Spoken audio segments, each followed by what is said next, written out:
Grey Zone Warfare is a PvPvE tactical extraction game that recently launched on Steam and is quickly becoming a hit because it sold over 500,000 copies in just 3 days, and this is at early access. It's set in a vast jungle where players join a private military company and explore a large MMO-style island where survival elements like food and hydration are crucial. The game emphasizes tactical gameplay over traditional shooters like Call of Duty or Battlefield. So as always, as your resident gaming nerd, I've thoroughly tested this latest gaming title so you don't have to. So let me distill my gameplay experience into something concise and informative so you can find out if this game deserves a place in your own collection. After watching a lot of others' takes on YouTube regarding this game, I'm compelled to say that Grey Zone Warfare is currently in early access. So when purchasing titles in this status, players need to consider it as more of an investment that will evolve and improve over time,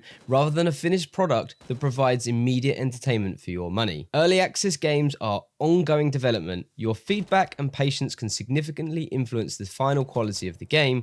However, simply complaining without constructive criticism does not contribute to anything. Grey Zone Warfare offers some of the most realistic survival mechanics I've seen in games. The healing system is particularly noteworthy. It requires players to use specific items for different injuries. Splints for broken legs, bandages for bleeds, and pills for headaches, adding a layer of strategic planning to every encounter. Additionally, the environmental immersion is top-notch. From the sound of gunshots and the buzzing of flies to the lush open-world visuals, the game does an excellent job of transporting players to a seemingly real and tangible Vietnamese battleground. However, during my current early play sessions, the immersion is often broken by noticeable server lag and rubber banding, which can be frustrating, especially during critical extraction missions where every second counts. I have died multiple times to NPCs bouncing up and down like they're jumping on a trampoline. Not fun.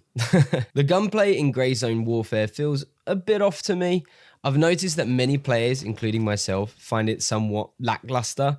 There's a distinct lack of impact when bullets hit enemies, creating a disconnect between cause and effect, making killing enemies quite unenjoyable. Additionally, the health of enemies seems randomly distributed.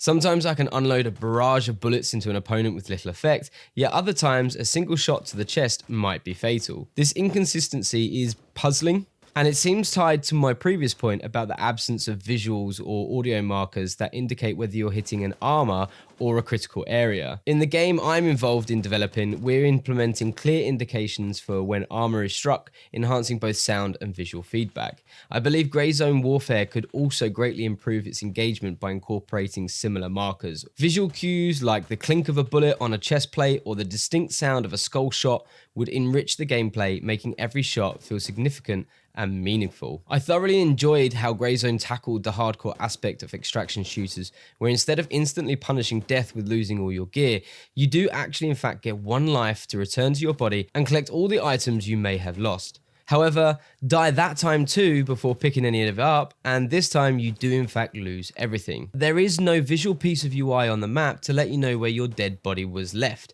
so the ability to mark and return to your dead body to retrieve equipment is a unique feature that could improve the experience for players, especially solo players who might lose track of their location after dying. In Grey Zone Warfare, the quest system does initially impress with its well-defined missions, providing players with precise coordinates and explicit objectives that make early gameplay both engaging and rewarding. The detailed instructions ensure a smooth introduction into the game's tactical environment, creating a strong sense of purpose and direction. However, as players delve deeper into the game, this clarity diminishes significantly. The missions progressively abandon the initial hand-holding approach, replacing it with vague and often frustrating objectives. So there were moments I found myself wandering through the expansive area in search of my objects.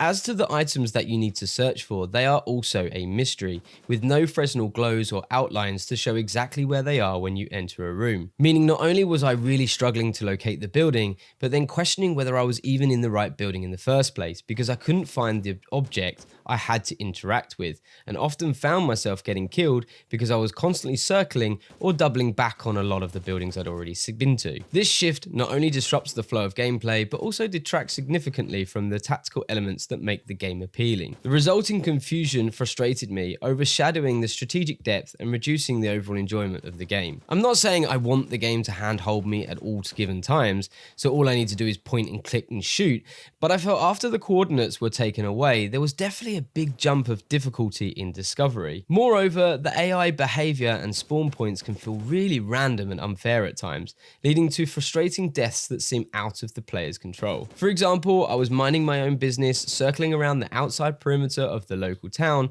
when I was suddenly instantly killed by a shot to the head by an NPC standing mindlessly in the middle of a thick bush. I get there is randomness to the NPC positions, but this one really didn't have any story plotting reason to be there. Clearer cues and definitely a more upgraded and consistent AI logic would greatly improve the gameplay experience. The game looks to excel with its sophisticated weapon customization system though, offering players an impressively detailed level of control over the construction and modification of their firearms. This feature allows for a deep, personal engagement with the weaponry, enabling users to tweak everything from scopes to barrels, tailoring guns to precise tactical needs or personal preferences. However, the system's potential is undermined by the lack of clear instructions on how to effectively utilize these customization options. I often find myself having to experiment through trial and error, trying to figure out which parts are compatible with which specific weapons. Providing more guidance on weapon customization would greatly improve my satisfaction and streamline the learning curve,